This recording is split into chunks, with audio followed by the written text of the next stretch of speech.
Welcome back to another episode of the Paycheck to Daycheck podcast. Today, we are going to be talking about 4 of our favorite reselling secrets that you don't usually see other resellers talking about. We put these together for you guys because it took us a long time to learn some of these things, and they can really be game changers to your business depending on, how you resell, what platforms you sell on. So we wanted to give you guys kind of a mix to touch on a few different platforms and a few different ways of reselling as well. All right. So the first secret we have for you. So if you are an Amazon seller and you're sourcing for Amazon, and I guess this can apply whether you're in a retail store or even doing online arbitrage, but you can scan a photo of an item right off your computer screen in Seller app to bring up the listing.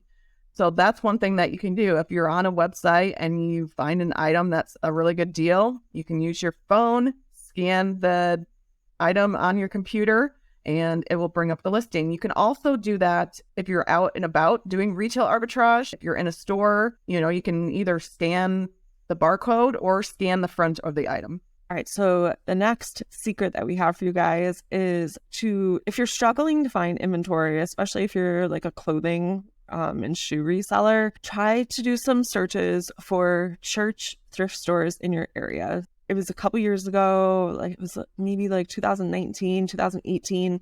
I was at a garage sale and someone told me about this church that has a thrift store in the basement of the church, and they operate this thrift store on Friday nights and Saturday mornings. That's it.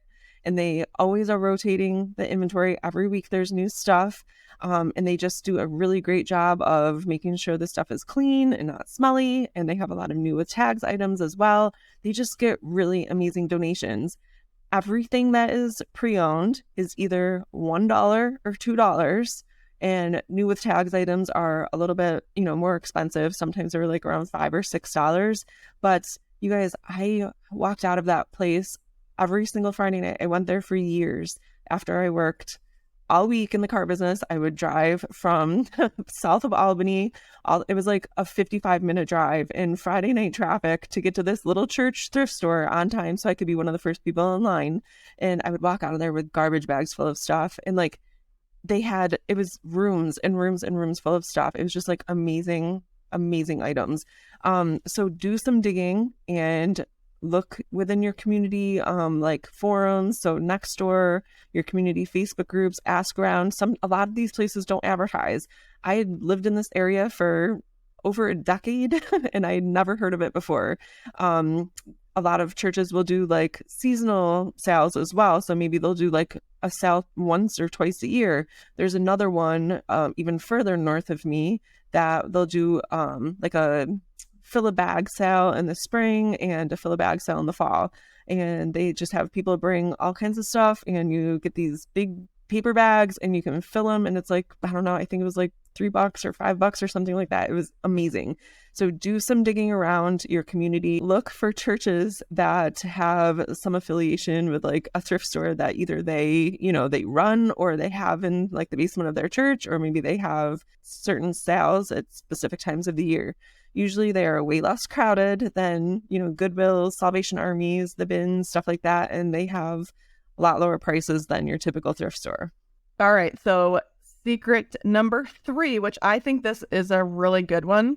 If you live in an area and you want to know what other people are sourcing around you, so you go to eBay, you're going to search for a category, maybe something like new with tags or shoes, and then sort to sold, and then put in your zip code and mile range, and then you'll know what people are searching. So by doing that, it's going to come up with everything that has sold in your area that is close to you. So then okay, well, this particular reseller is finding a lot of Hoka running shoes. Where are they going to find that? Or maybe, there's a certain category that you're noticing that a lot of people in the area end up selling, such as golf clubs. I know I've mentioned that before because this is the mecca for golfing. We golf pretty much year round. So this is just a really good hack to be able to find items to source within your area.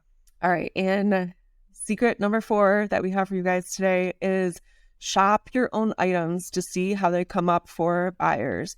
say you're doing all your listings from a laptop or like a desktop computer, use your phone. Actually, you should probably just use your phone to do this search anyways, because most buyers are using their mobile devices to shop. eBay, Poshmark, Mercari, any platform really. It's just really important to understand what your buyers or potential buyers are seeing when they are doing searches. So knowing what your buyers see when they're doing this search, that can kind of help you edit your listing to be more buyer friendly, search engine friendly, platform friendly.